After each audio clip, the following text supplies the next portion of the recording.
En enero de 2011, 28 personas fueron asesinadas y 16 decapitadas mientras el cártel de Sinaloa rivalizaba con otras organizaciones narcotraficantes en Acapulco.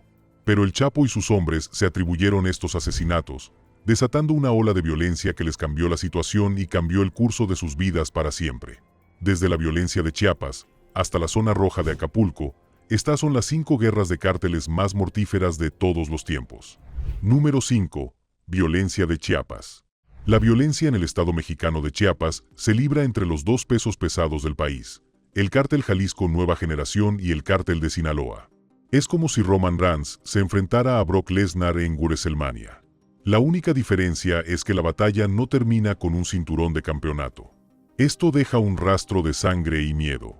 Miles de personas han huido y muchas más han muerto mientras ambos cárteles se disputan las rutas del narcotráfico y el tráfico de migrantes que llegan hasta Guatemala. 26 de mayo de 2023. Entre 600 y 1.500 residentes huyeron de las comunidades de La Candelaria, La Aéreo y Benito Juárez en frontera Comalapa. El 15, 16 y 17 de enero de 2024, más de 3.000 residentes de estas mismas comunidades fueron desplazados debido al brutal enfrentamiento entre estos cárteles, con más de 60 fallecidos en el proceso. Así que, a estas alturas, probablemente se pregunten qué impulsa esta guerra. Bueno, quizás te interese saber que la violencia aquí se desató cuando Chiapas se convirtió en una ruta clave de contrabando para el narcotráfico. Anteriormente, estaba controlada por el cártel de Sinaloa. Pero para 2021, el CJNG comenzó a desafiar ese control, desatando una ola de violencia en territorio sinaloense. El cártel de Sinaloa contraatacó con fiereza, pues las ganancias obtenidas en Chiapas eran incomparables con las de cualquier otro lugar de México. Verán, cuando tenían el control, el cártel de Sinaloa cobraba hasta $100 por persona que cruzaba la frontera de contrabando. Y, al día, traficaban a cientos de mexicanos por esa frontera sur. Ahora, quienes no pudieran pagar, serían secuestrados para pedir rescate o asesinados. Además, el cártel impuso un alto impuesto a los agricultores y pequeños comercios locales, tomando hasta el 30% de sus ganancias netas para su protección. En pocas palabras, vemos que Chiapas se convirtió en una lucrativa fuente de ingresos para estos narcotraficantes. Y el CJNG quería repartirse el botín. En 2017, el Mencho y su cártel se aliaron con funcionarios locales para contrabandear cocaína por estas rutas. Años después, tomaron el control total de estos canales. Algunos dicen que se animaron después de que el encarcelamiento del Chapo desatara pequeños conflictos dentro de su cártel. Pero sea cual sea el motivo de esa audaz decisión, ha sumido a Chiapas en el caos. Ahora, el ejército mexicano ha sido desplegado para escoltar a las familias de regreso a sus hogares y reconstruir sus vidas. Así que, sí, hasta cierto punto, podría ser seguro. Pero la nueva pregunta es, ¿por cuánto tiempo? Número 4. Guerra territorial en Ciudad Juárez. Ciudad Juárez, México, es considerada una de las ciudades más peligrosas del mundo, incluso más mortífera que Afganistán, con miles de vidas perdidas por la violencia de los cárteles. Pero es curioso cómo hace tan solo unos años, Ciudad Juárez era el equivalente mexicano de Las Vegas, albergando a famosos cantantes y estrellas de cine mexicanos en sus bares y clubes. Hoy, es solo una sombra de sí misma, con cientos de desaparecidos y más de 10.000 asesinados. Esta transformación de pesadilla fue impulsada por la violencia implacable y la ambición despiadada de un hombre, Joaquín El Chapo Guzmán, y el infame cártel de Sinaloa. Retrocedamos al 1 de enero de 2008, fecha que marcó el inicio de la guerra entre cárteles en esta ciudad con la muerte de un policía, quien fue encontrado sin vida en su auto. Su cuerpo fue acribillado a balazos y, a pesar de la gran atención que generó su muerte, cada vez se acumulaban más cadáveres en casi cada esquina. Posteriormente, se reveló que sicarios del cártel de Sinaloa se habían instalado en la zona, intentando tomar el control de las fronteras que conectan con El Paso, Texas, para el narcotráfico. En ese momento, estas fronteras estaban bajo el control del cártel de Juárez, liderado por Vicente Carrillo Fuentes. Pero el Chapo necesitaba, superar a Fuentes, ya que tomar el control de Ciudad de México era crucial para su expansión. Sin embargo, Vicente juró luchar hasta la muerte contra el cártel de Sinaloa, lo que resultó en la muerte de entre 5.000 y 12.000 personas. Así, el cártel de Sinaloa se alió con bandas como y para aumentar su poder ofensivo, mientras que la línea y las bandas de Barrio Azteca apoyarían al cártel de Juárez. Y aquí está el giro inesperado. La guerra pudo fácilmente haber terminado en un punto muerto. Sin embargo, algunas fuentes afirman que el gobierno estadounidense ayudó a El Chapo a ganar, y explicaremos por qué. Verán, durante la guerra, el número de muertes en Ciudad Juárez se disparó de 300 en 2007 a más de 3.000 en 2008. Y de esa cifra, la mayor parte fue causada por el Cártel de Juárez. También hay informes que indican que el Servicio de Inmigración y Control de Aduanas de Estados Unidos, ICE, procesó visas para informantes del Cártel de Sinaloa que traficaban drogas a través de la frontera, invirtiendo millones de dólares para financiar los esfuerzos del cártel durante esa guerra. Y para probar aún más esa teoría, a un exjefe del Cártel de Sinaloa, Mario Núñez Mesa, alias M10, quien se dice es responsable de más de 380 asesinatos, se le permitió la entrada libre a Estados Unidos para reunirse con funcionarios de ICE mientras realizaba actividades ilícitas. Mientras que para Vicente y el Cártel de Juárez, muchos de sus líderes fueron capturados o asesinados por las fuerzas del orden enviadas para sofocar esa violencia. Y después de esta larga y sangrienta batalla de 2 años, la inteligencia estadounidense dijo que el Chapo estaba ganando esta guerra porque en ese momento había obtenido con confianza el control total de todas las rutas de narcotráfico alrededor de la frontera de Ciudad Juárez. Número 3. La división de los Zetas. Los Zetas, que comenzaron como una facción de desertores de esta unidad militar de élite que trabajaba para el Cártel del Golfo, se transformaron rápidamente en uno de los sindicatos criminales más formidables y temidos de México. Estos hombres llegaron a un punto en el que podían competir con el Cártel de Sinaloa. Sin embargo, su explosivo ascenso sembró las semillas de su propia destrucción al verse envueltos en esta devastadora guerra contra otras organizaciones criminales. Una guerra que finalmente desmembró al cártel desde dentro.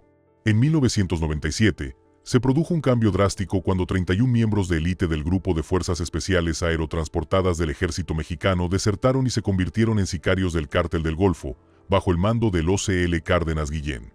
Para 2002, el líder original de los Zetas, el teniente Arturo Guzmán de Cenas, conocido como Z1, fue asesinado. Tras el arresto y extradición de Cárdenas a Estados Unidos, los Zetas aprovecharon la oportunidad para convertirse en una fuerza autónoma. Bajo el nuevo liderazgo de Heriberto Lascano, alias el Azca o Z3, los Zetas, aunque contaban con solo unos 300 miembros, establecerían redes independientes de tráfico de drogas, armas y personas. Estos hombres se sometieron a un riguroso entrenamiento militar, perfeccionando sus habilidades logísticas para superar a otros escuadrones de élite de cárteles rivales que carecían de tal experiencia. También se ganaron esta reputación por su armamento avanzado, tecnología de comunicación de vanguardia y operaciones con disciplina militar y recopilación de inteligencia. Ahora, a diferencia de otros cárteles, los Zetas prosperan gracias al terrorismo, no a las alianzas. Son extremadamente violentos, como la infame masacre de 72 migrantes en Tamaulipas en agosto de 2010, lo que infunde un profundo temor en sus rivales. Se apoderan de territorios con precisión militar y aprovechan cualquier oportunidad criminal posible. Los Zetas son conocidos como el primer cártel de drogas militarista en México, lo que marcó el inicio de una nueva era de crimen organizado sin precedentes en el mundo, dejando a las autoridades lidiando con la difícil respuesta. El 25 de agosto de 2011, 8 miembros de los Zetas irrumpieron en un casino de Monterrey, Nuevo León. Rociaron la entrada, las alfombras y las máquinas tragamonedas con gasolina antes de huir rápidamente del lugar. En cuestión de segundos, el casino quedó envuelto en llamas, lo que provocó la muerte de 52 personas. Unos meses después, cientos de personas fueron secuestradas en San Fernando por miembros de los Zetas. Y tan solo unas semanas después, estos secuestrados fueron encontrados enterrados en fosas comunes, y las autoridades descubrieron más de 190 cuerpos. En mayo de 2012, a las afueras de Caderieta Jiménez, Nuevo León, las autoridades se toparon con una escena macabra con 49 cuerpos decapitados esparcidos a lo largo de una carretera. Según versiones oficiales, una facción de los Zetas había brutalizado, mutilado y decapitado a estas víctimas para enviar una advertencia escalofriante a sus adversarios. Estos ataques documentados, orquestados por los Zetas para combatir a sus rivales y dejar una huella, terminarían en 2013, porque comenzaron a desintegrarse. Quizás te preguntes por qué un grupo tan sistemáticamente coordinado se desmoronó, pero el motivo de su separación no fue tan lejano como el de su ascenso. Verás, tras convertirse en posiblemente el cártel más grande de México, a los líderes les empezó a resultar difícil coordinar a todas estas facciones en todo el país. Además, hubo enfrentamientos entre los hermanos Treviño, quienes estaban al mando, lo que llevó al cártel a dividirse en 2 facciones. Y hoy, Sin un liderazgo nacional unificado, los Zetas se han fragmentado en grupos más pequeños, y en su mayoría en facciones locales independientes, cada una con sus propias operaciones y formando sus propias prioridades y alianzas. Algunos de estos grupos escindidos se han fortalecido, sin embargo, no son tan formidables como la organización original.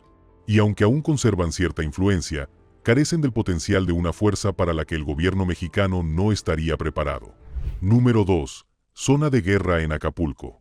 La antes glamurosa ciudad de Acapulco, ahora conocida como la capital del crimen de México, ha estado sumida en la implacable violencia de los cárteles durante más de una década. Estas playas, antes inmaculadas, se han transformado en campos de batalla, las calles ruidosas en cementerios y los puntos turísticos en zonas de guerra. Pero este brutal conflicto no es un simple duelo entre dos facciones del cártel, sino una feroz guerra en múltiples frentes que involucra al cártel de Sinaloa, la organización Beltrán Leiva, los Zetas y la familia michoacana, todos en una lucha constante por el control y dominio de la zona. El 9 de enero de 2011, más de una docena de cuerpos decapitados fueron encontrados afuera de un centro comercial en Acapulco, con una nota que decía: a quienes intenten entrar a esta plaza, esto les sucederá. Atentamente, el cártel más fuerte. El día anterior, se encontraron 6 cadáveres dentro de un taxi, todos con disparos a quemarropa, y 2 de las víctimas con la garganta degollada. Estos macabros descubrimientos formaban parte de la continua guerra entre cárteles en Acapulco. El conflicto estalló cuando la ciudad se convirtió en un punto de tránsito clave para la organización Beltrán Leiva, OBL, y el cártel de Sinaloa para el contrabando de marihuana y cocaína colombiana a Estados Unidos. La pujante industria turística de Acapulco y la alta demanda de marihuana impulsaron este comercio ilícito, convirtiéndola en un lucrativo foco de actividad. Sin embargo, la fluidez de las operaciones de la OBL y el cártel de Sinaloa generaría envidia y hostilidad por parte de otros grupos criminales, en particular los Zetas, que entonces estaban aliados con el cártel del Golfo. Esta rivalidad escaló hasta convertirse en un violento enfrentamiento en enero de 2006, que resultó en un intenso tiroteo que dejó numerosos vehículos en llamas y cadáveres esparcidos por las calles. El descarado ataque fue un mensaje claro para los residentes de Acapulco. Los cárteles habían llegado para quedarse y estaban dispuestos a desatar una violencia brutal para afirmar su dominio. Así, a medida que el presidente Felipe Calderón intensificaba la lucha contra el crimen organizado durante la siguiente década, las fuerzas de seguridad mexicanas, con el apoyo de Estados Unidos, atacaron a los líderes de los cárteles, desmantelando sus redes. Y en Acapulco, esto resultó en un panorama fragmentado de facciones rivales. El asesinato de un hermano clave de los Beltrán Leiva en 2009 dio origen a nuevos grupos como el Cártel Independiente de Acapulco, el Cártel del Pacífico Sur y la Barredora. A partir de ahí, otros grupos más pequeños de tráfico de heroína y organizaciones criminales de otras regiones también se unieron al partido Baño de Sangre. Y con la recaptura del Chapo y el colapso de otros cárteles dominantes en la región, bandas más pequeñas se expandieron a otras actividades delictivas como el secuestro y la extorsión.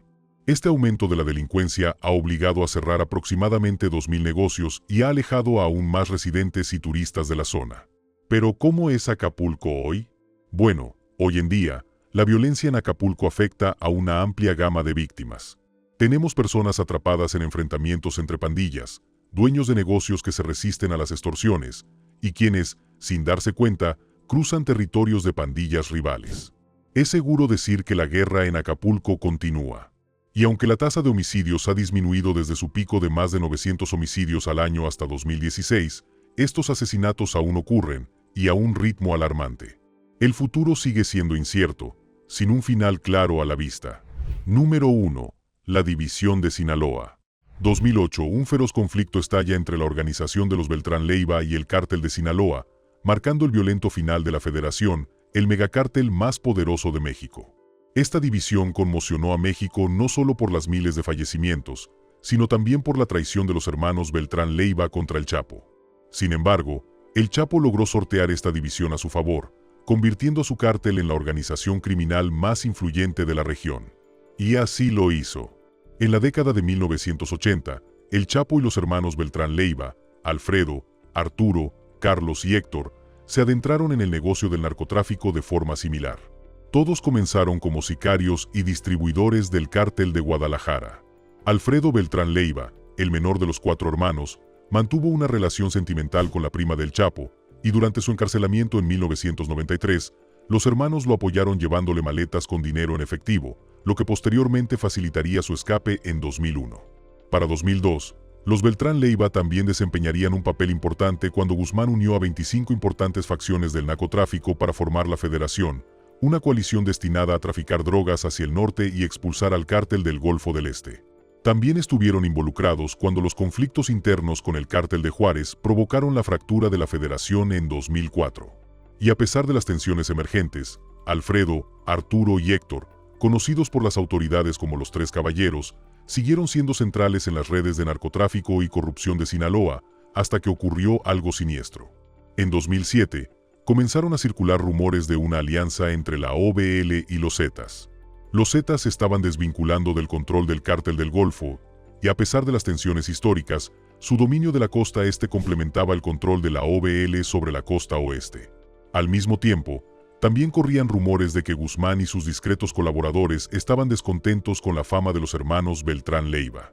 Arturo y Alfredo Leiva fueron vistos y fotografiados frecuentemente con su jefe de seguridad, Valdés, y solían asistir a eventos extravagantes con estrellas de telenovelas y reconocidos cantantes mexicanos. Al año siguiente, Alfredo Beltrán Leiva, casado con la prima del Chapo, fue capturado por militares mexicanos, y se dijo que su arresto fue un trabajo clandestino orquestado por el Chapo, quien, según dicen, comenzó a considerar a Alfredo como una carga. Y cuando el hijo del Chapo, Iván Archibaldo, fue liberado sospechosamente de la cárcel, quedó claro que el Chapo había intercambiado la libertad de su hijo por la de Alfredo, y eso, amigos míos, desencadenó la guerra entre la OBL y Sinaloa. Decidida a vengar a su hermano, la OBL lanzó una ofensiva contra la base del cártel de Sinaloa en Cuyacán, Sinaloa. Miles de personas fueron asesinadas, incluyendo al hijo de 22 años del Chapo, quien fue abatido a tiros por hasta 20 sicarios al salir de un centro comercial. La violencia se extendió rápidamente a la Ciudad de México, donde 2 altos oficiales de policía fueron asesinados en mayo de 2010, conmocionando a la élite del país. Y para finales de mayo, tan solo en Cuyacán se registraron 116 asesinatos, 24 de ellos de policías. A nivel nacional, ese mes se registraron 493 muertes relacionadas con el narcotráfico, 64 de ellas de policías, lo que marcó un récord para ese momento. En respuesta, el gobierno federal desplegó más de 2.000 efectivos en Sinaloa para combatir esta creciente violencia, pero la federación ya se había fracturado y el gobierno poco podía hacer para detener el conflicto. La OBL consolidó su alianza con los Zetas y representó una amenaza significativa para el cártel de Sinaloa durante un tiempo. Sin embargo, Guzmán recuperó el control después de que tropas gubernamentales mataran a Arturo Beltrán el 16 de diciembre de 2009, y la disciplina interna de la OBL se ha ido deteriorando desde entonces.